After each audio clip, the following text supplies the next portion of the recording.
سرکار دو عالم ختم المرتبت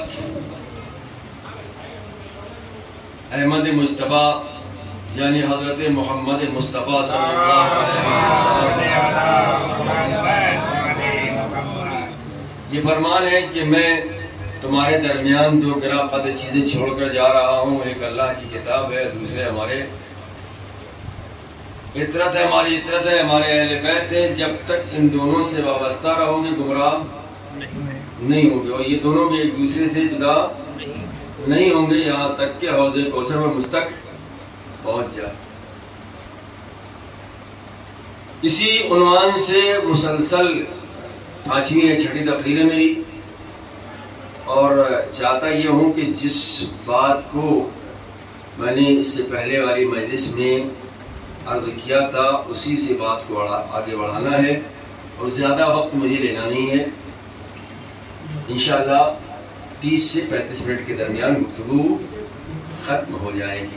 ایک مل جل صلاح بیت محمد علیہ محمد.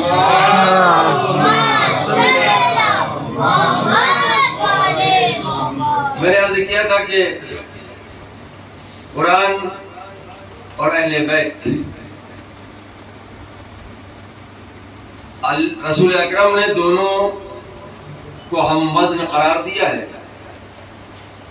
اور یہ کہا کہ میں دو گراں قدر، دو بھاری مضبوط مستحکم وزنی چیزیں چھوڑ کر جا رہا ہوں. جو قرآن کی عظمت ہے وہی اہل بیت کی عظمت ہے، جو اہل بیت کا مقام ہے وہی قرآن کا مقام ہے. نہ آپ قرآن کو اہل بیت سے گھٹا سکتے ہیں، نہ اہل بیت کو قرآن سے گھٹا سکتے ہیں. جو مقام قرآن ناطق کا ہے وہی مقام قرآن صامت کا ہے. جو منزلت قرآن صامت کی ہے وہی منزلت قرآن ناطق کی ہے. کتاب کو قرآن صامت کہتے ہیں، اللہ کی کتاب قرآن مجید کو قرآن صامت کہتے ہیں، اور عطرت رسول اکرم کو قرآن ناطق کہتے ہیں. قرآن صامت یعنی خاموش قرآن، قرآن ناطق یعنی بولتا ہوا قرآن. میں نے اس سے پہلے کہ میں اس میں عرض کیا تھا ذالک الکتاب لا ریب فیہ، قرآن کی ایک صفت یہ ہے کہ اس میں شک و شبہ کی گنجائش نہیں ہے. پھر ارشاد ہوتا ہے ذالک الکتاب لا ریب فیہ ھدی للمتقین، یہ قرآن متقین کے لیے ہدایت ہے. تو اگر قرآن صامت ہدایت ہے متقین کے لیے تو قرآن ناطق علی کی ذات امام المتقین ہے، یعنی امام ہے متقین کا. ایک سلام ہے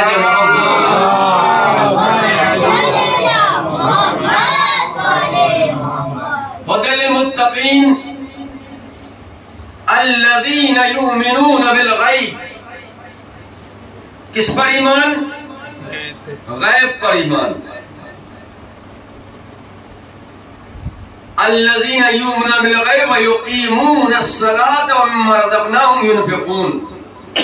غیب پر ایمان بھی، نماز کو قائم کرنا بھی، ومما رزقناہم ینفقون، اللہ نے جو ان کو رزق دیا ہے اس سے انفاق بھی کرنا، خرچ بھی کرنا، مستحقین تک پہنچانا.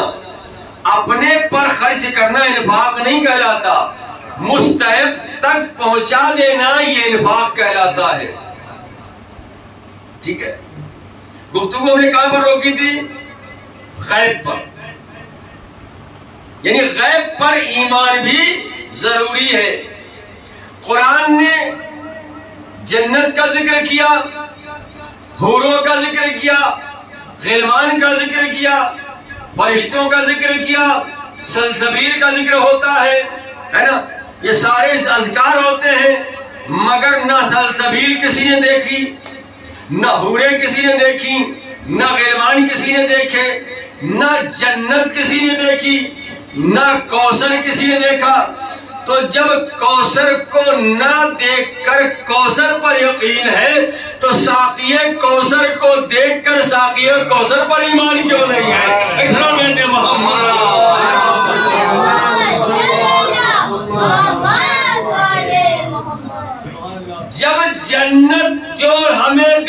دکھائی نہیں دیتی نہ ہم نے دیکھا ہے، تو جب جنت جو غائب ہے ہمیں اس پر یقین ہے، تو پھر جوانان جنت جن کو لوگوں نے دیکھا ہے ان پر یقین کیوں نہیں ہے؟ حوریں ہمیں دکھائی نہیں دیتی مگر محمد نے کہا، اس لیے حوروں پر جو کہ غائب ہیں ان پر ہمیں یقین ہے۔ تو جو حوریں اگر خادمہ بن کر سیدہ کے در پر آئے ان پر ہمیں یقین کیوں نہیں ہے؟ ایسا بیٹے محمد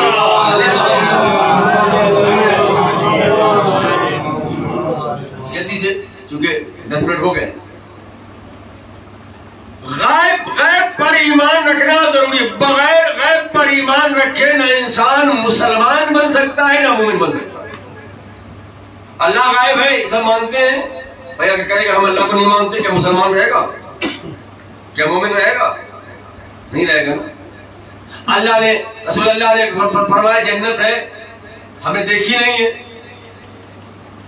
اگر ہم کہیں جنت کوئی نہیں، کچھ نہیں، جنت جہنم کچھ بھی نہیں ہے، یہ ساری چیزیں چھوڑ دیجیے۔ قرآن نے ابلیس کا ذکر کیا ہے۔ ہم کہتے صاحب ہم ابلیس غائب، ہم نہیں مانتے ابلیس کو، ہے بھی یا نہیں ہے، مسلمان رہے گا؟ رحمان کی بات نہیں کر رہا ہوں، یہاں شیطان کی بات کر رہا ہوں۔ لیکن ہر انسان یہ کہتا ہوا نظر، کوئی بھی برا کام کیا وہ کہتا کیا کہتا ہوا نظر آتا ہے؟ ارے شیطان نے بہکا دیا، بھائی اسے دکھائی بھی نہیں دیتا، شیطان نے بہکا دیا۔ یعنی اگر ایمان لانے پر آئے تو شیطان کی غیبت پر ایمان لے آتے ہیں، اور ایمان نہ لانے پر آئے تو 12ویں کی غیبت سے منکر ہو جاتے ہیں۔ محمد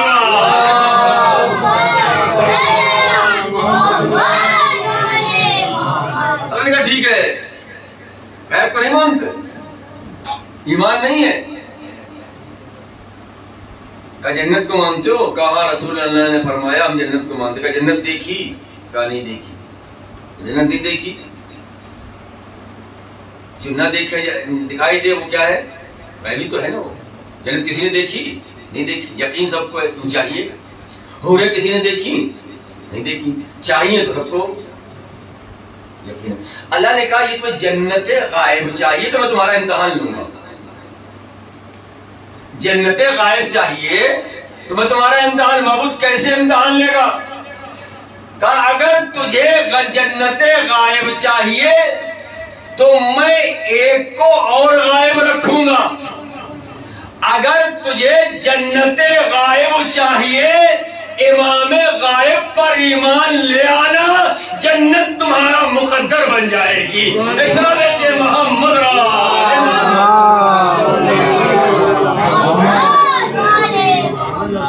ایک طرف قرآن ثابت ہے، ایک طرف قرآن ناطق ہے۔ جہاں ہم قرآن ثابت پر یقین ہے تو ہمیں قرآن ناطق پر بھی ایمان ہونا چاہیے، یقین رکھنا چاہیے۔ بس دو باتیں ہیں چھوٹی چھوٹی سی ہیں، اور اس کے گفتگو کو اختتام کے منزل پر لے آنا چاہتا ہوں۔ ایک منٹ کو سلام دیتے محمد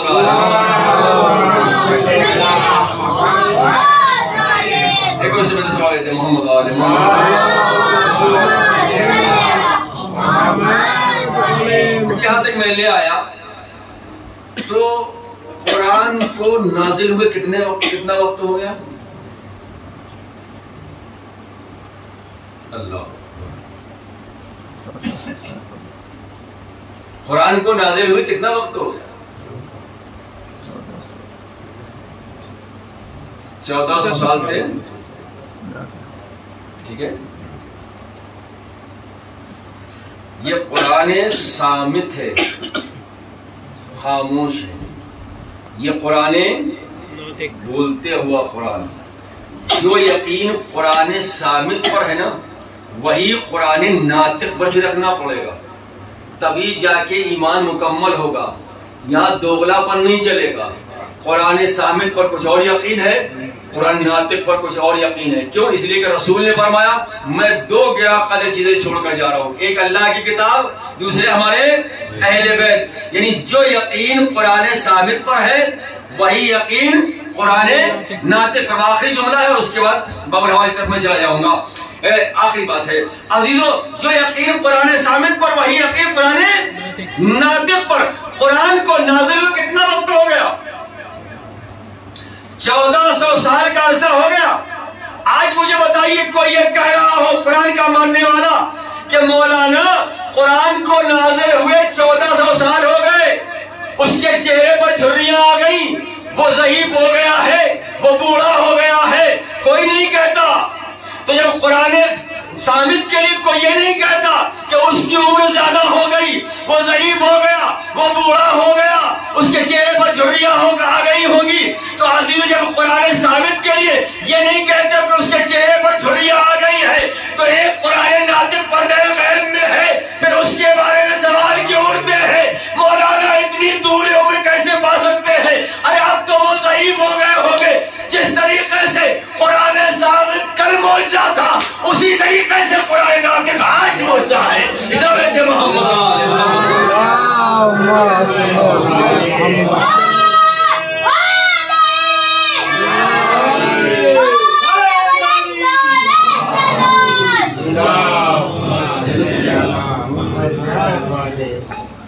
جو یقین قرآن صامت پر ہے وہی یقین قرآن ناطق پر ہونا چاہیے۔ ایسا نہیں ہو سکتا کہ قرآن صامت کے بارے میں ہمارا نظریہ کچھ اور ہو، قرآن ناطق کے بارے میں ہمارا نظریہ کچھ اور ہو۔ نہیں، جو یقین قرآن صامت پر ہے وہی یقین قرآن ناطق پر ہونا چاہیے۔ اگر قرآن صامت کو جس رحل پر رکھا جاتا ہے اگر وہ لائق احترام ہو جائے، کیوں؟ اس لیے کہ یہ قرآن صامت سے منسوب ہو گیا۔ توجہ رکھیے گا، قرآن صامت سے منسوب ہو گیا۔ اس کا مطلب ہے قرآن سے جو چیز منسوب ہو جاتی ہے وہ لائق احترام ہو جاتی ہے، اس کا احترام ضروری ہے۔ یہ علم کیا ہے؟ یہ بھی تو قرآن ناطق سے منسوب ہے۔ جس طریقے سے رحل کا احترام ضروری ہے اسی طریقے سے علم کا احترام ضروری ہے، اس لیے کہ وہ قرآن صامت سے منسوب ہے، یہ قرآن ناطق سے منسوب ہے۔ اسلام کے محمد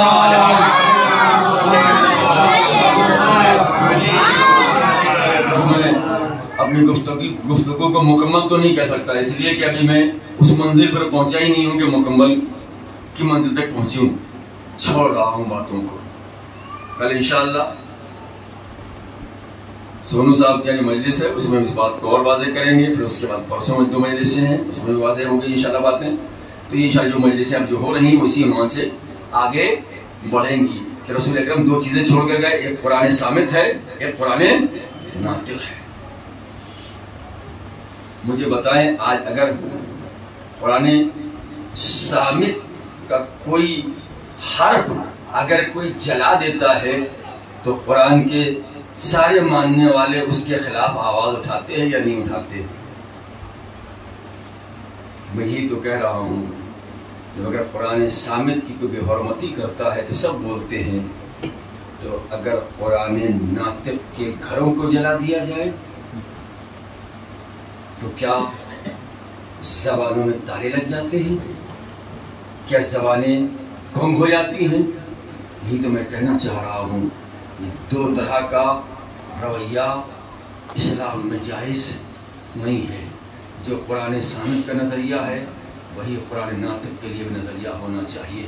آئیے علم کی مجلس ہے، آپ علم اٹھائیں گے، ابھی علم لے کے جائیں گے، پیچھے دستہ ہوگا ماتم کرنے والوں کا، ایک ہی آواز ہوگی، ہائے عباس، ہائے عباس، ہائے عباس۔ عزیزو، جب آپ عباس کا نام لوگے نا تو پیاسے نہیں ہوگے،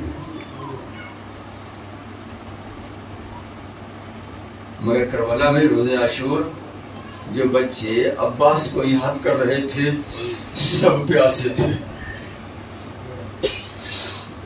آئیے رخ کو موڑتے ہیں، چلتے ہیں پہلے مدینے کی طرف، چھوٹی سی روایت اور اس کے بعد مصائب۔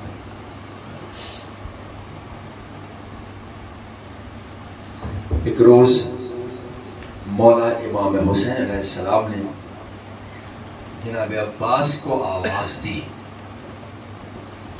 جیسے ہی جناب عباس نے آقا کی آواز سنی فوراً دوڑ کے مولا کے پاس پہنچ گئے۔ امام نے عباس کو دیکھا اور دیکھنے کے بعد رونے لگے۔ جناب عباس پریشان ہو جاتے ہیں، کیا بات ہے، میرا آقا رو کیوں رہا ہے؟ کیا میں نے آنے میں دیر کر دی؟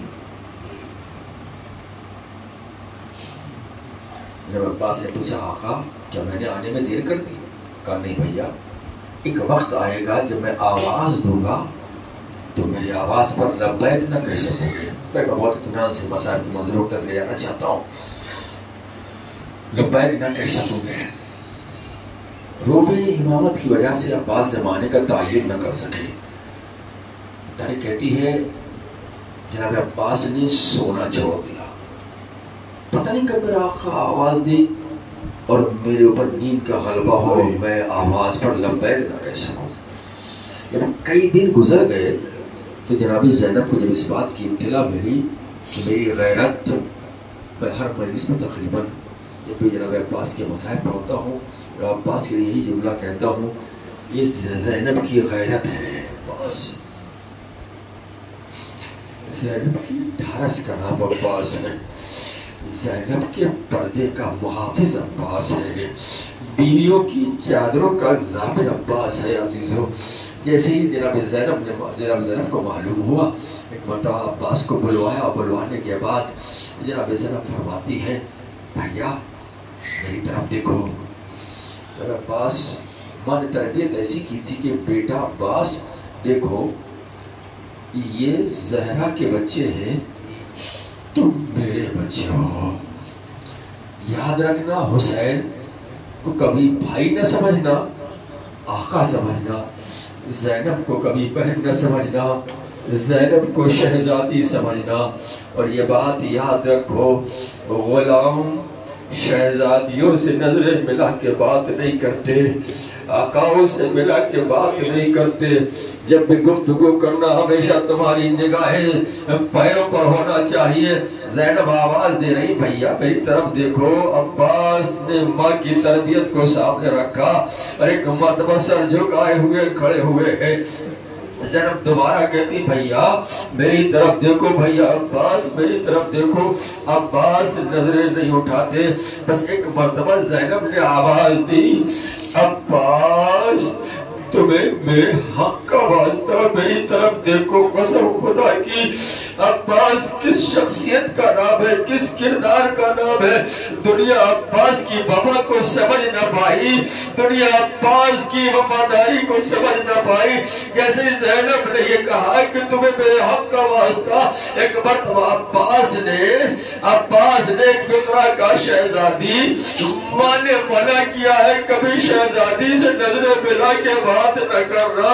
اب بغادر لکھتے ہیں، علماء یہی بیان کرتے ہیں کہ قریب میں ام المؤمنین بیٹھی ہوئی تھی۔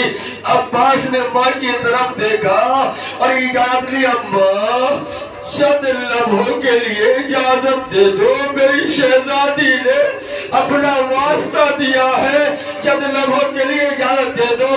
ماں نے اجازت دی۔ جیسے ہی عباس نے سر اٹھایا اور زینب کی طرف دیکھا، زینب نے دیکھا عباس کی آنکھیں سرخ ہو چکی ہے، ورم کر چکی ہے۔ زینب کو رہا نہ گیا، ایک مرتبہ زینب نے عباس کے بازو پکڑ لیا، اے بھیا یہ تم نے اپنا کیا حال بنا رکھا ہے۔ لو عباس کے بازو کو تھامے ہوئے حسین کے پاس گئی۔ امام حسین نے جب دیکھا کہ میری ماں جاری زینب آ رہی ہے، زینب کی غیرت عباس آ رہے ہیں، ایک مرتبہ کھڑے ہو جاتے ہیں۔ جناب زینب نے جناب عبداللہ امام حسین علیہ السلام سے ایک سوال کیا، بھیا مجھے اتنا بتا دو، اللہ اکبر، بھیا مجھے اتنا بتا دو تم نے عباس سے کیا کہہ دیا؟ عباس نے سونا چھوڑ دیا ہے۔ جیسے زینب نے یہ سوال کیا، حسین تڑپ گئے، عباس کو سینے سے لگایا، بھیا عباس ابھی وہ وقت بہت دور ہے، سن نکسن کا محرم ہوگا، روز عاشور ہوگا، اور تم نہر مراد پر شانے کٹا کے سو رہے ہوگے۔ عزیزو آپ نے عباس کی وفا کو دیکھا جب روز عاشور سن 61 کا روز عاشور نمودار ہوا، سارے عزیز قربان ہو گئے، اصحاب قربان ہو گئے۔ ایک مرتبہ عباس آگے بڑھے، آقا اب مجھے بھی مرنے کی اجازت دے دیجئے۔ ایک مرتبہ حسین نے عباس کو دیکھا، ایک فقرہ کہا، بھیا تم تو میرے لشکر کے علم بردار ہو۔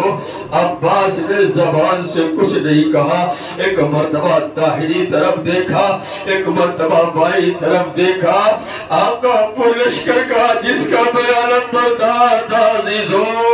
ایک مرتبہ خیام سے بچوں کے علتش کی آوازیں بلند ہونا شروع ہو گئی۔ حسین نے کہا بھیا جاؤ پہلے بچوں کی سبیل کا انتظام کر دو، سارے مسائب کو چھوڑ رہا ہوں عزیزو۔ عباس گئے، مشکیزہ لیا، علم لیا، گھوڑے پہ سوار ہوئے، نہر فرات کے قریب پہنچے، مشکیزے کو بڑا واپس پلٹ رہے ہیں۔ ایک شقی نے وار کیا، عباس کا دائرہ شانہ قلم ہوا، آگے اور آگے بڑھے، ایک شقی نے وار کیا، عباس کا بایاں شانہ قلم ہوا، عباس نے مشک سکینہ کو دانتوں سے دبا لیا اور خیام کی طرف رخ کیا۔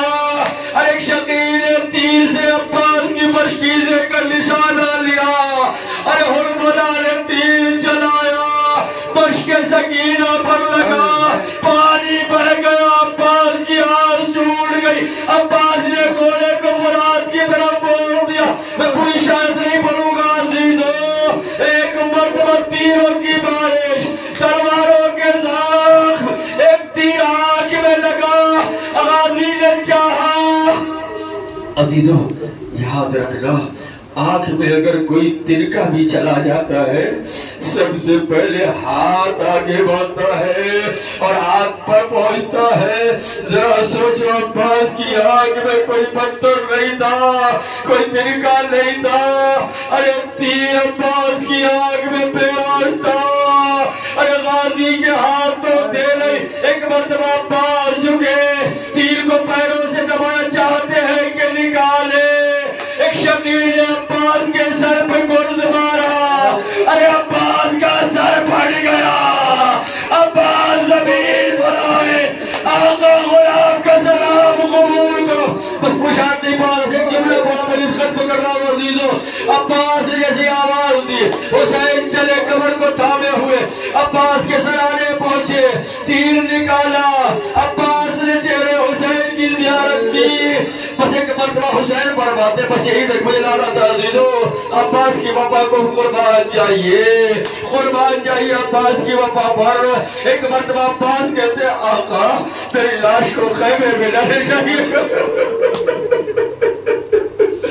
تیری لاش کو خیمے میں ڈالے جائیے گا، اس لیے کہ وعدہ کر کے آیا تھا پانی نہ ہوگا، ارے میں سکینہ سے شرمندہ ہوں عزیزو۔ اس کے بعد عباس یہ فقرہ کہہ چکے نا، وصیتیں کر چکے نا عباس۔ بس ایک مرتبہ امام حسین علیہ السلام فرماتے بھیا ہماری بھی توقع ہے، ایک آرزو ہے کہ آقا جلدی سے بیان کر دیجئے،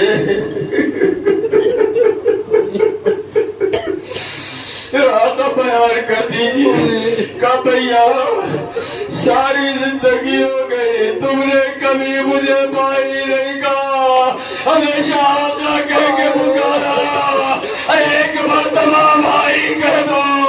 عباس نے آواز دیا ہے میرا غریب بھائی، ایک مرتبہ کسی عباس نے بھائی کا در خیمہ پر زینب کھڑی تھی، آواز دی بجائے حسین، ارے عباس سے کہہ دو پوری زندگی ہو گئی زینب کو کبھی بہن نہ کہا، ایک مرتبہ بہن کہہ دو۔ عباس نے آواز دی، ہائے میری مظلومہ بہن، ایو قفص والسوئی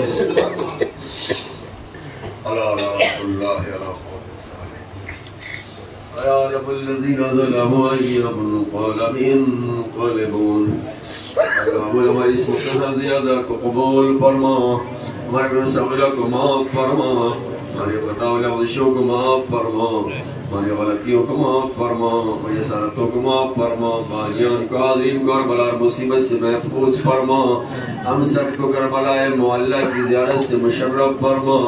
بارلا معبود پروردگار پالنے والے جہاں جہاں بھی اہل بیت کے چاہنے والے دار مظلوم سب کی جان مال آبرو کی حفاظت فرما، پرچم اسلام کو سربلند فرما، پرچم کفر و نفاق کو سرنگو فرما، حیات نظام مراج کرام کو اپنی حفظ و امان میں رکھ، ہمارے امام کو ہم سے راضی و خوشنود فرما، ویسا عطا فرما، اور ان کے آواز ایسا بننے کی توفیق و مرحمت فرما۔ گزارش